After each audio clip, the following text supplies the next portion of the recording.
Lightly sketch out the shape of your objects. Make sure that you are getting the correct proportions in this step.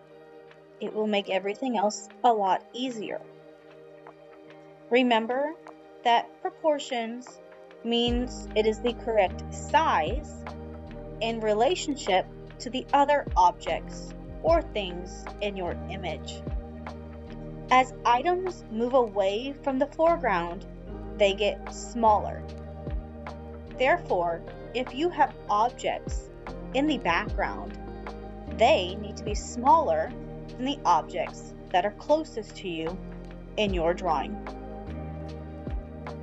Take your time to get this step correct, so that way it does not interfere with the rest of the steps after.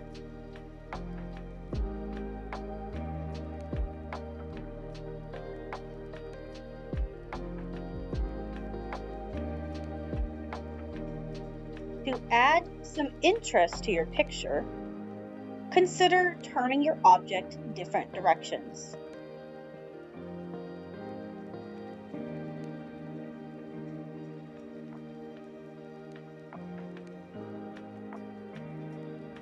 Where you place your items is also important.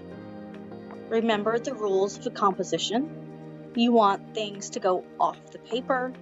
You want things to overlap.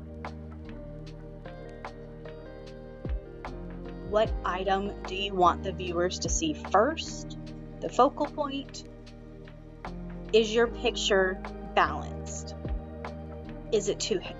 You don't want it too heavy on one side and too light on the other. Spread out your objects and make sure you're looking at it critically as you're drawing.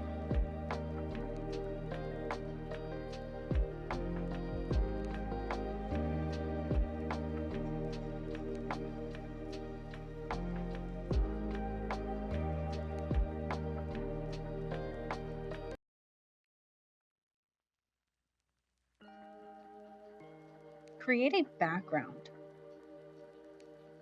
that matches your objects. I decided to put my soda cans on ice.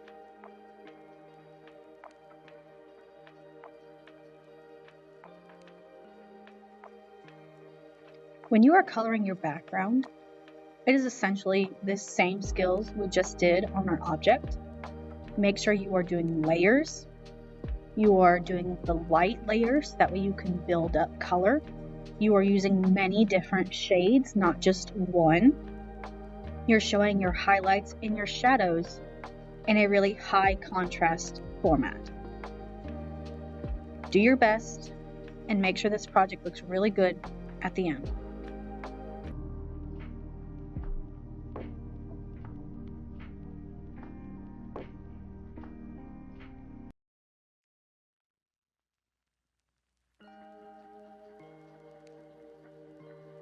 For this example, I decided to start with the details, so I made sure I wasn't going to accidentally color over the top of them later on. Even these details, I can see the highlights and shadows in it. Make sure that I can see it in yours as well. We're going to fly through this detail example because for the most part, it's the same as the rest of the object, and the other object is bigger, so I want to show it to you on there.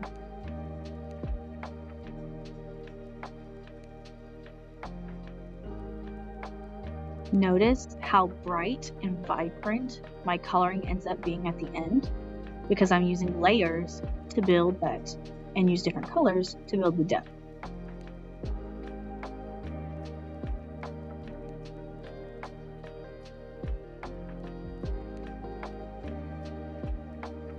Remember the most important thing when you are coloring objects and going for a realistic look, that you want to layer all of your colors. So my first base layer is always a lighter version of whatever it is I want it to be, and I color very, very light. Every single layer will be light. Make sure that you pay attention to your reference photo every single time you are doing a layer. You want to, and you are basically shading with color this time. Look carefully at your photo to figure out where you need to darken it each layer and where you need to add a highlight each layer. Remember, this technique is considered burnishing. You are building up those light layers and you are continuing to add until your surface appears waxy and smooth. Pay attention to your directional lines. You are coloring the direction of the object. If it has hair, you would be coloring from the top down. Layer these colors to add complexity and depth to your photo.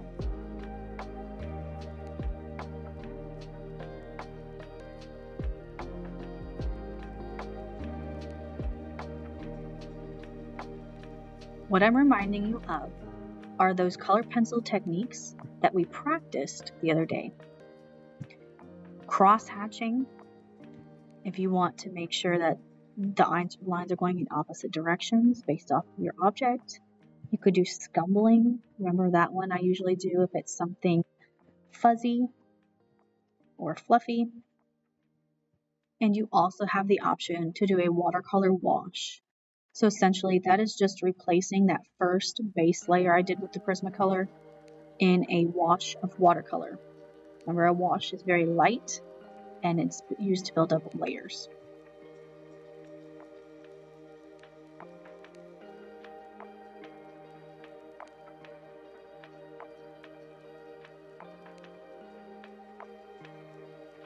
Here's what the final result looks like. Notice how there's no white paper showing through the Prismacolor at all. It is completely burnished. I've filled up all my layers. Notice how you can see all the highlights and the shadows. They are easily visible. You're kind of exaggerating your picture a little bit, so that way you have a good contrast between those highlights, shadows, and that middle tone.